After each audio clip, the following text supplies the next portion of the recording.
कल की क्लास में हम लोगों ने भारत का एक सामान्य परिचय पढ़ा था।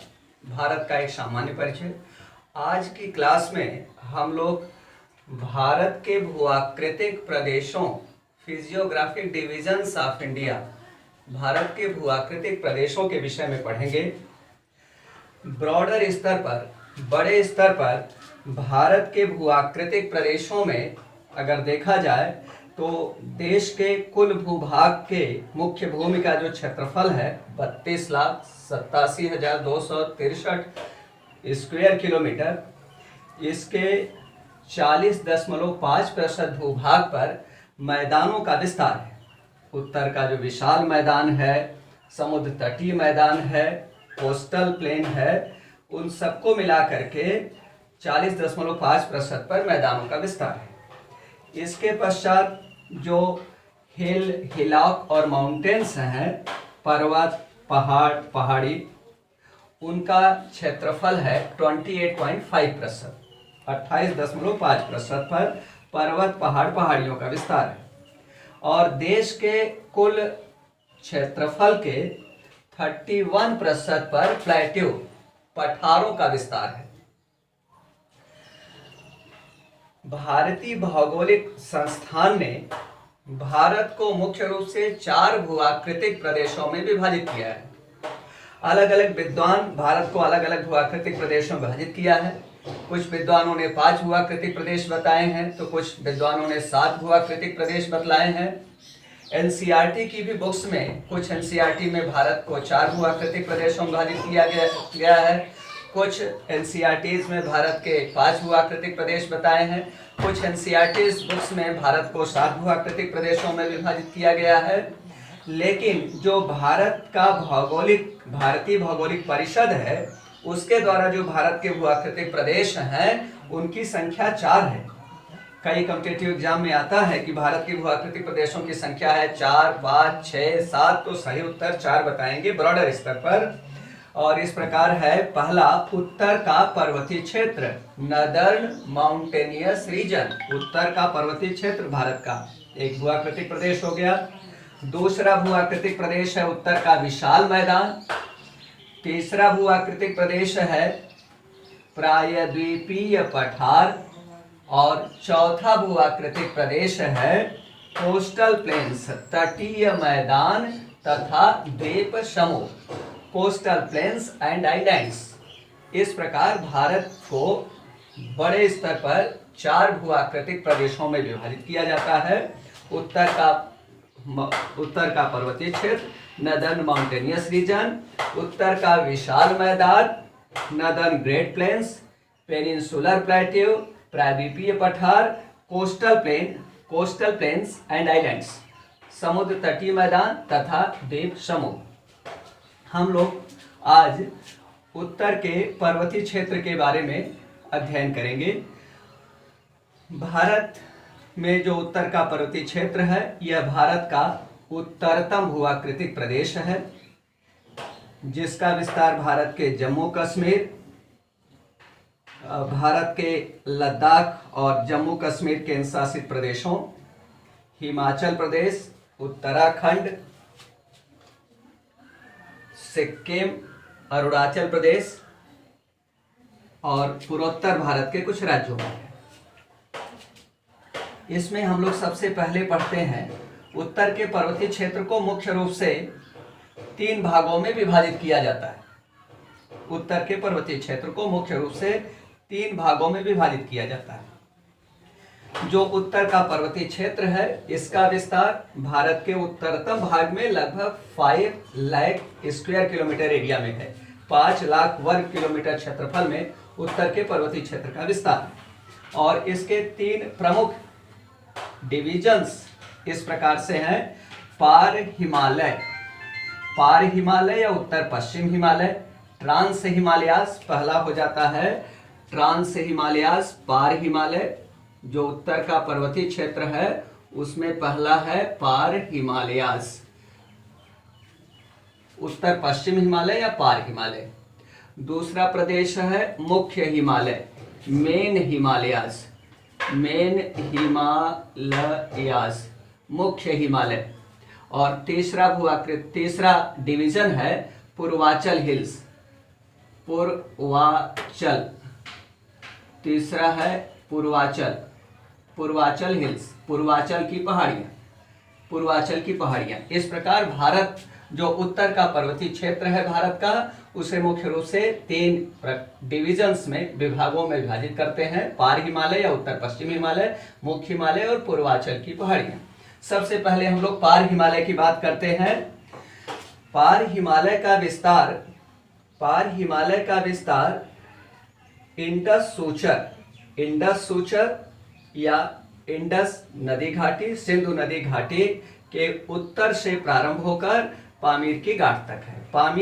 पार हिमालय के अंतर्गत भारत की उन पर्वत श्रेणियों को सम्मिलित किया जाता है जिनकी उत्पत्ति पामीर की घाट से होती है और जो सिंधु घाटी के उत्तर में फैली हुई है, जिनका विस्तार भारतीय उपमहाद्वीप में है, वे सब पार हिमालय के अंतर्गत सम्मिलित की जाती हैं। और इस प्रकार देखा जाए, पार हिमालय के अंतर्गत काराकोरम, लद्दाख, कैलाश और सुलेमान तीर्थार पर्वत श्रृंखलाओं को सम्मिलित किया जाता है। किंतु भारत के संदर्भ में देखा जाए तो भारत के संदर्भ में काराकोरम और लद्दाख की पहाड़ियों को सम्मिलित किया जाता है।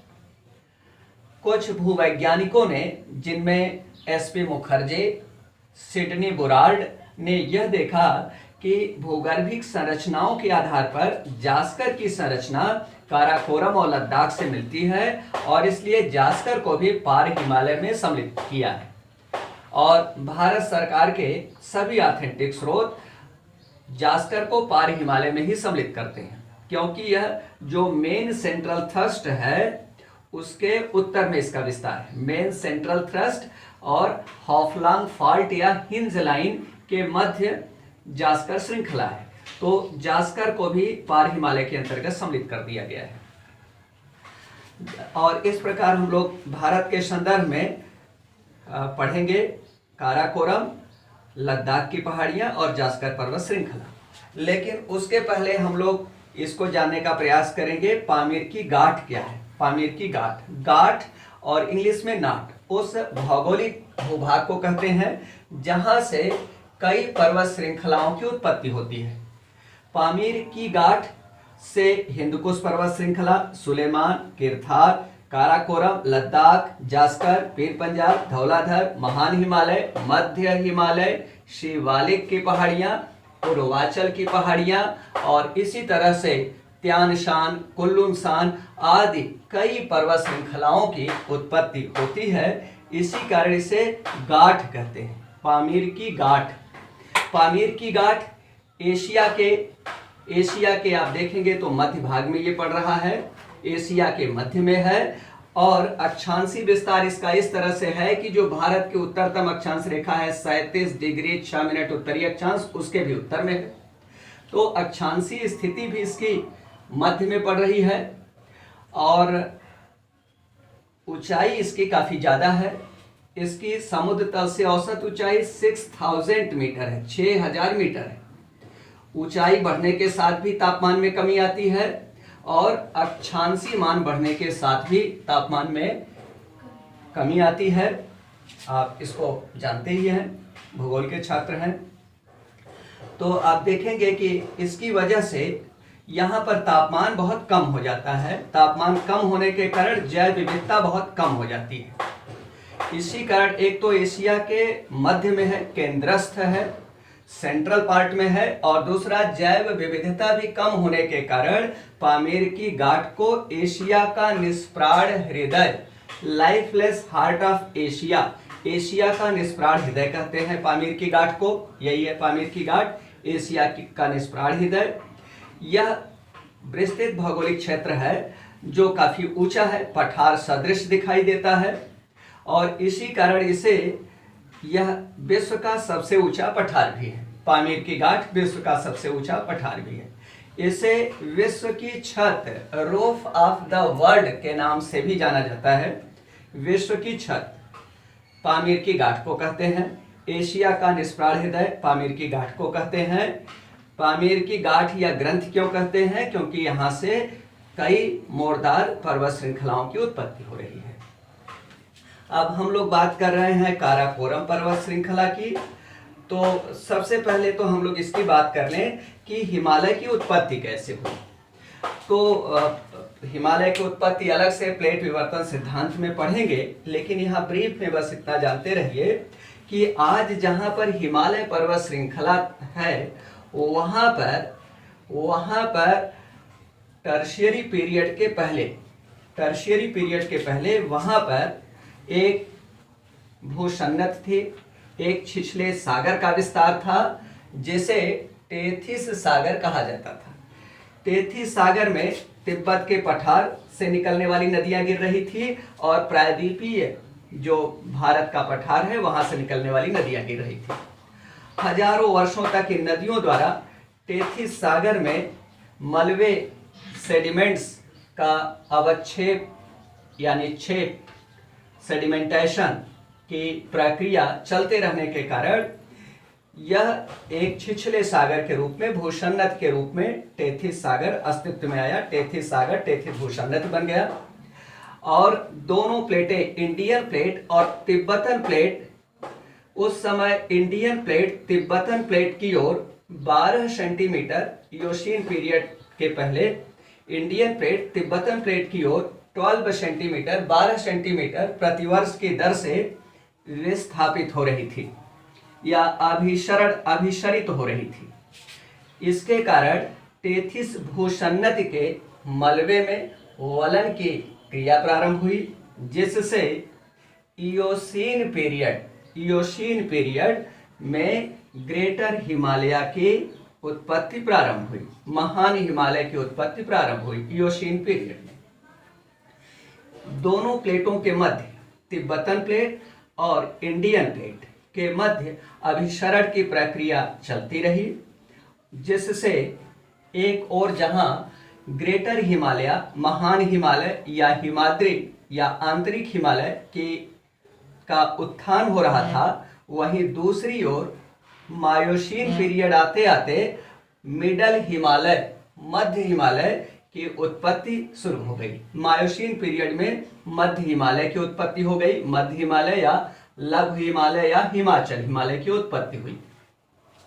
हिमाचल हिमालय की उत्पत्ति के पश्चात आज जहां पर शिवालिक पर्वत श्रृंखला है वहां पर जो टेथिस भूसन्नत थे वह उसका अवशेष, उसका रेलिक्ट एक नदी के रूप में आ गया, एक नदी के रूप में, जिसे हम लोग इंडो ब्रह्म रिवर के नाम से जानते हैं। इंडो ब्रह्म नदी आप जानते होंगे, भूगोल के छात्र हैं ज्यादा लोग देखने वाले। तो यहाँ पर आज जहाँ शिवालिक पर्वत श्रृंखला है वहां पर मायोसीन पीरियड के पश्चात एक नदी की उत्पत्ति हुई जिसका नाम था इंडो ब्रह्म रिवर। यह नदी पूर्व से पश्चिम दिशा की ओर प्रवाहित होते हुए अरब सागर में गिर रही थी। पूर्व से पश्चिम दिशा की ओर प्रवाहित होते हुए जहां शिवालिक पर्वत श्रृंखला है वहीं पर इंडो ब्रह्म नदी गिर रही थी अरब सागर में।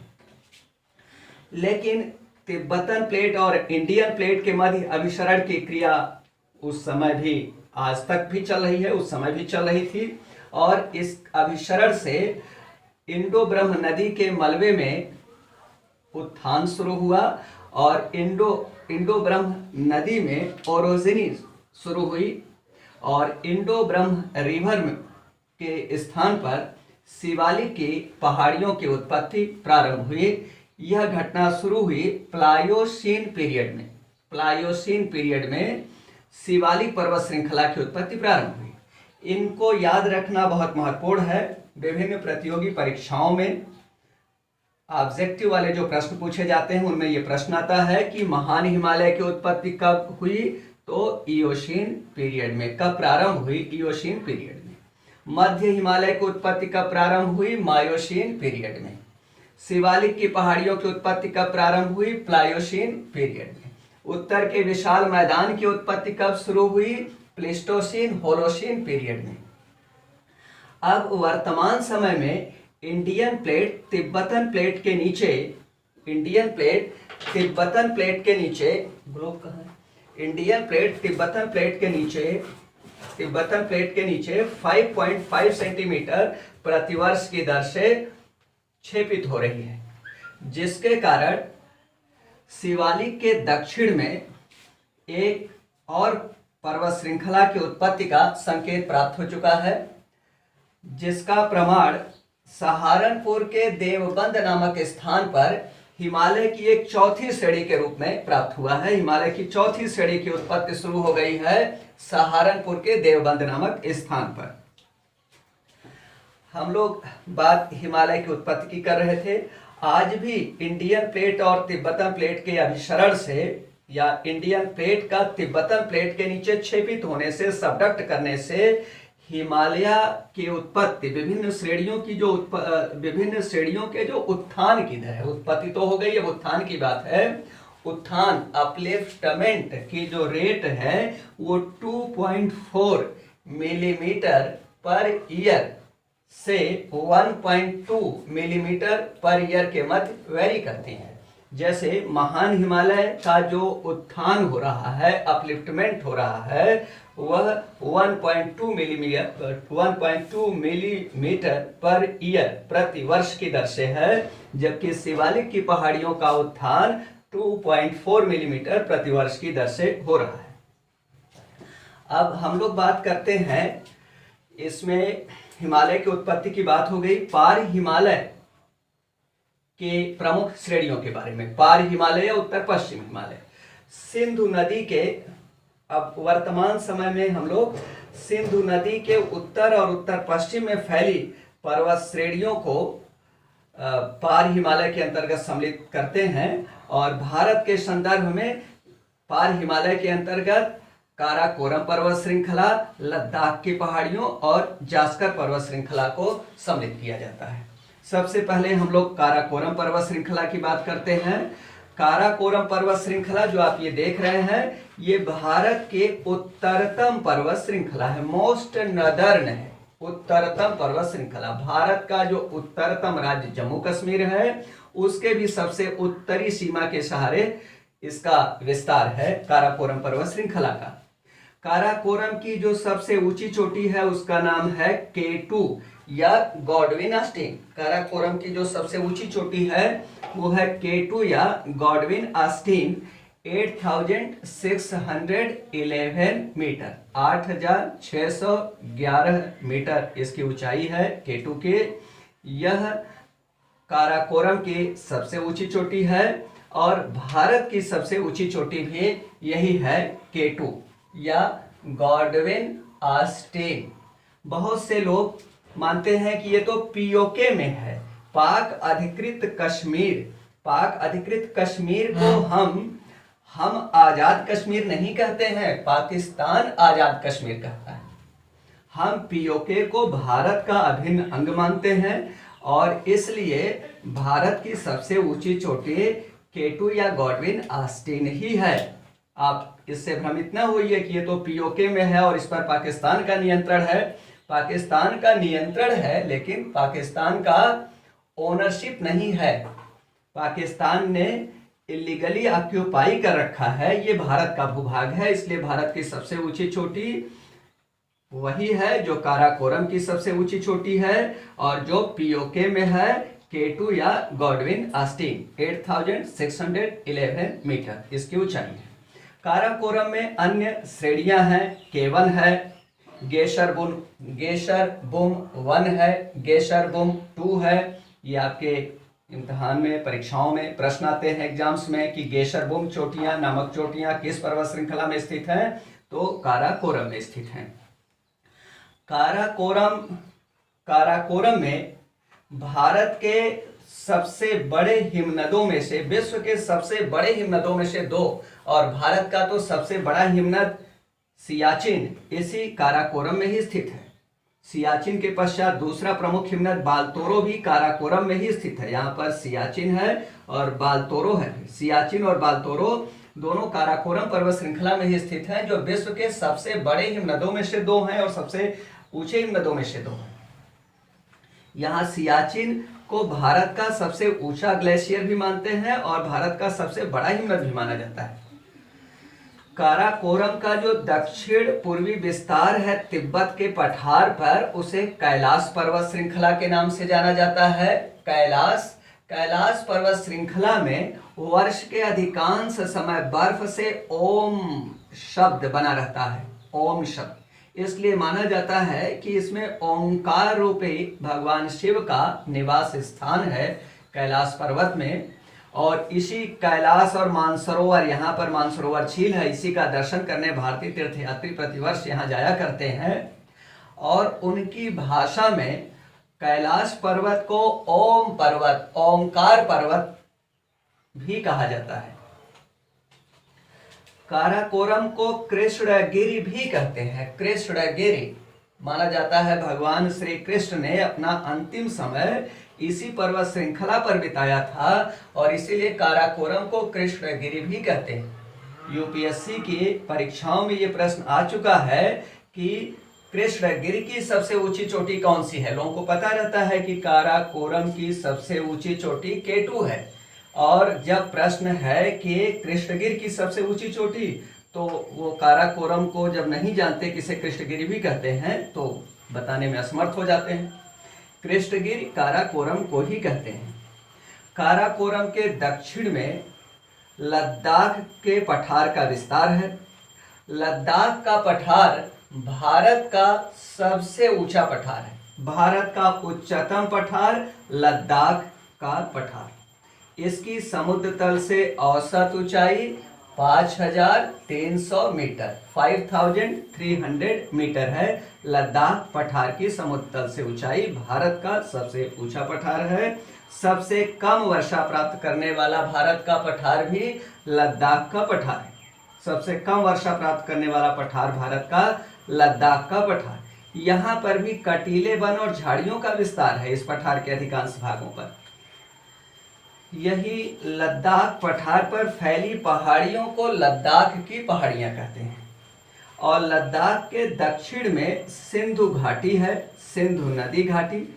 सिंधु नदी घाटी के तट से 6 किलोमीटर उत्तर में, अर्थात सिंधु नदी के दाहिनी ओर 6 किलोमीटर की दूरी पर लद्दाख केंद्र शासित प्रदेश का सबसे महत्वपूर्ण नगर लेह अवस्थित है।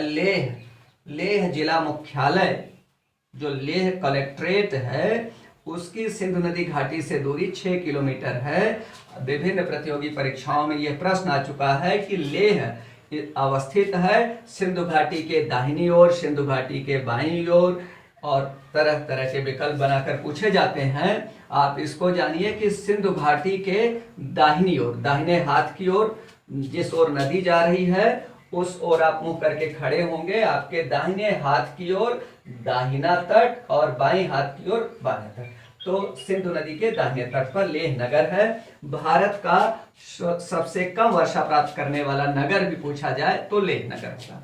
लेह से हिमाचल प्रदेश के मनाली की ओर एक सड़क आती है, लेह मनाली मार्ग, जिसका निर्माण BRO बॉर्डर रोड ऑर्गेनाइजेशन ने किया है। लेह मनाली मार्ग भारत का सबसे ऊंचा सड़क मार्ग है, लेह मनाली मार्ग, और यह आगे चल करके राष्ट्रीय राजमार्ग संख्या 1A से संबद्ध हो जाती है। हम लोग बात कर रहे थे अब जास्कर पर्वत श्रृंखला की। जास्कर पर्वत श्रृंखला संरचनात्मक और भूगर्भिक दृष्टि से काराकोरम और लद्दाख से समानता रखता है और रखती है, और इसलिए इसको पार हिमालय के अंतर्गत सम्मिलित किया जाता है। जास्कर की जो सबसे ऊंची चोटी है उसका नाम है नंगा पर्वत। पर्वत नहीं है, पर्वत है, यहाँ के अल्फाबेट में व नहीं ब है। नंगा पर्वत। नंगा पर्वत की जो मीन सी लेवल से हाइट है वह है 8126 मीटर। नंगा पर्वत की समुद्र से ऊंचाई कितनी हो गई? 8126 मीटर। यह जम्मू कश्मीर राज्य की दूसरी सबसे ऊंची चोटी है नंगा पर्वत। अब इस समय अब हम लोग जम्मू कश्मीर राज्य रह नहीं गया है, तो अब इस समय क्या होगा, इस समय होगा यह जम्मू कश्मीर जो केंद्र शासित प्रदेश है उसकी सबसे ऊंची चोटी ये हो गई नंगा पर्वत 8,126 मीटर, और यह हिमालय की सबसे ऊंची चोटी है। प्रश्न आता है कि जम्मू कश्मीर केंद्र शासित प्रदेश में हिमालय की सबसे ऊंची चोटी तो नंगा पर्वत जो जास्कर में स्थित है 8,126 मीटर ऊंची है। फिर इसके बाद हम लोग ये पार हिमालय की बात हो गई। किरथार सुलेमान भारतीय उपमहाद्वीप में तो स्थित हैं, इंडियन सब कॉन्टिनेंट में इनका विस्तार है, लेकिन भारत में नहीं है, इसलिए यहाँ पर हम लोग इसका जिक्र नहीं कर रहे हैं। इसके बाद हम लोग अगर मुख्य हिमालय की बात करें, ट्रांस हिमालय या उत्तर पश्चिम हिमालय के बाद मुख्य हिमालय। अब मुख्य हिमालय में क्या होता है कि सिंधु नदी से लेकर के देहांग या ब्रह्मपुत्र को ही अरुणाचल प्रदेश में सियांग और दिहांग नामों से जाना जाता है। तो सिंधु और दिहांग के मध्य मुख्य हिमालय की श्रेणियों का विस्तार है, मेन हिमालय आज की। जम्मू कश्मीर से अरुणाचल प्रदेश तक 2500 किलोमीटर 2500 किलोमीटर की लंबाई, और जम्मू कश्मीर से अरुणाचल प्रदेश की ओर बढ़ेंगे तो क्रमशः 400 किलोमीटर से 150 किलोमीटर की औसत चौड़ाई में मुख्य हिमालय की विभिन्न श्रेणियों का विस्तार है।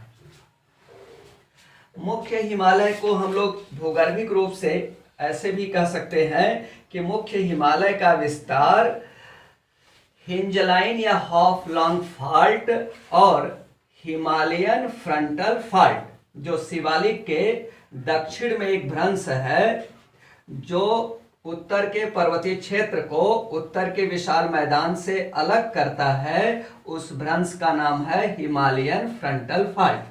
तो हिमालयन फ्रंटल फाल्ट और सूचर लाइन के मध्य फैली पर्वत श्रेणियां मुख्य हिमालय कहलाती हैं, लेकिन इनकी पश्चिमी सीमा यहाँ पर इंडस सूचर और यहाँ पर हॉफलॉन्ग फाल्ट अरुणाचल प्रदेश में हाफलॉन्ग फाल्ट से कॉन्फाइंड होती है, निर्धारित होती है। इन्हीं के मध्य है मुख्य हिमालय। मुख्य हिमालय की जो प्रमुख श्रेणियां हैं उनकी संख्या 3 है। मुख्य हिमालय की प्रमुख श्रेणियां, सबसे उत्तर की जो पर्वत श्रृंखला है इसे महान हिमालय या आंतरिक हिमालय या हिमाद्री के नाम से जाना जाता है। इसके दक्षिण में और समानांतर मध्य हिमालय का विस्तार है। मध्य हिमालय महान हिमालय की अपेक्षा कम ऊंचा है, इसलिए इसे लघु हिमालय, और हिम का विस्तार है, हिमानियों का विस्तार महान हिमालय में है, मध्य हिमालय में इनका विस्तार कम है, तो इसे हिम का आंचल हिमाचल भी कहते हैं। और हिमाचल के दक्षिण में तथा हिमाचल के समानांतर जम्मू कश्मीर से अरुणाचल प्रदेश तक 2400 किलोमीटर की लंबाई में शिवालिक की पहाड़ियों का विस्तार है। शिवालिक की पहाड़ी, आज हम लोग केवल महान हिमालय के बारे में ही अध्ययन करेंगे, नहीं तो समय ज़्यादा हो जाएगा। महान हिमालय की बात करते हैं। महान हिमालय का विस्तार जम्मू कश्मीर से अरुणाचल प्रदेश तक हाफलॉन्ग फाल्ट और मेन सेंट्रल थ्रस्ट के मध्य 2500 किलोमीटर की लंबाई और 25 किलोमीटर की औसत चौड़ाई तथा 6000 मीटर की औसत ऊंचाई में है। महान हिमालय में विश्व की 13 सर्वोच्च चोटियों में 14 सर्वोच्च चोटियों में से 13 सर्वोच्च चोटियां महान हिमालय में ही स्थित हैं। एक फिर कहाँ चली गई? एक हो गई ये K2 काराकोरम में जो है। काराकोरम को हिमालय, जब केवल हम लोग हिमालय कहते हैं उसका अर्थ मुख्य हिमालय से होता है, और काराकोरम हो गई पार हिमालय की श्रेणी। तो 13 सर्वोच्च चोटियां इसी महान हिमालय में स्थित हैं। महान हिमालय की चौड़ाई कितनी है? औसत चौड़ाई 25 किलोमीटर, औसत ऊंचाई महान हिमालय की कितनी है? 6000 मीटर। विस्तार कहां से कहां तक है? जम्मू कश्मीर से अरुणाचल प्रदेश तक 2500 किलोमीटर की लंबाई में। और महान हिमालय का उत्तर पश्चिम विस्तार जम्मू कश्मीर राज्य में जास्कर श्रेणी के जम्मू कश्मीर केंद्र शासित प्रदेश में जास्कर श्रेणी के नाम से जाना जाता है। जम्मू कश्मीर केंद्र शासित प्रदेश की सबसे ऊंची चोटी नंगा पर्वत इसी महान हिमालय की एक श्रृंखला जास्कर में स्थित है। महान हिमालय में उत्तराखंड की सबसे ऊंची चोटी नंदा देवी अवस्थित है। नंदा देवी 7816 भी मिलता है और 17 भी मिलता है। भारत सरकार के आधिकारिक स्रोत में 16 ही है, एनसीईआरटी में 17 है। 7800 ऐसे आप याद रख सकते हैं, 7 उसे 1 अधिक 8, 8 दूना 16 होता है, तो 7 8 16 मतलब 7816 मीटर इसकी ऊंचाई है। नंदा देवी उत्तराखंड की सबसे ऊंची चोटी। नेपाल की सबसे ऊंची चोटी और विश्व की सबसे ऊंची चोटी माउंट एवरेस्ट या गौरी शंकर या सागर माथा या नेपाल के लोग इसे अपनी भाषा में चोमोलुंगमा, तिब्बती लोग चोमोलुंगमा कहते हैं। तो चोमोलुंगमा या एवरेस्ट विश्व की सबसे ऊंची चोटी है जो महान हिमालय में ही स्थित है। इसकी समुद्र तल से ऊंचाई है यहाँ पर है माउंट एवरेस्ट। समुद्र तल से इसकी ऊंचाई है 8850 मीटर। 8848 बुक्स में मिलता है, लेकिन 2000 में जो सर्वे हुआ है उसके अनुसार अब 8850 आप पढ़ेंगे, 8848 नहीं। ये विश्व की सबसे ऊंची चोटी माउंट एवरेस्ट हो गई। भारत के सिक्किम राज्य की जो सबसे ऊंची चोटी है कंचनजंगा 8598 मीटर, 8598 मीटर। कंचनजंगा भी महान हिमालय में ही अवस्थित है, जो सिक्किम राज्य की सबसे ऊंची चोटी है और भारत में हिमालय की सबसे ऊंची चोटी, और भारत की केटू के पश्चात दूसरी सबसे ऊंची चोटी। भारत की केटू के पश्चात दूसरी सबसे ऊंची चोटी है कंचनजंगा, सिक्किम में स्थित है। कंचनजंगा नाम की यहाँ कई चोटियां हैं, कंचनजंगा 1, कंचनजंगा 2, कंचनजंगा 3, लेकिन मुख्य है कंचनजंगा या कंचनजंगा 1 8598 मीटर। अरुणाचल प्रदेश की सबसे ऊंची चोटी नमचा बरवा 7756 मीटर, यह भी महान हिमालय में ही अवस्थित है। महान हिमालय की उत्पत्ति के बारे में आपने पढ़ लिया कि इंडियन और तिब्बतन प्लेटों के अभिसरण से टेथिस भूसन्नत के मलबे से इसका उत्थान शुरू हुआ इयोशीन पीरियड में। इसकी उत्पत्ति शुरू हुई, ओरिजिन शुरू हुई इयोशीन पीरियड में, और इसका उत्थान आज तक जारी है।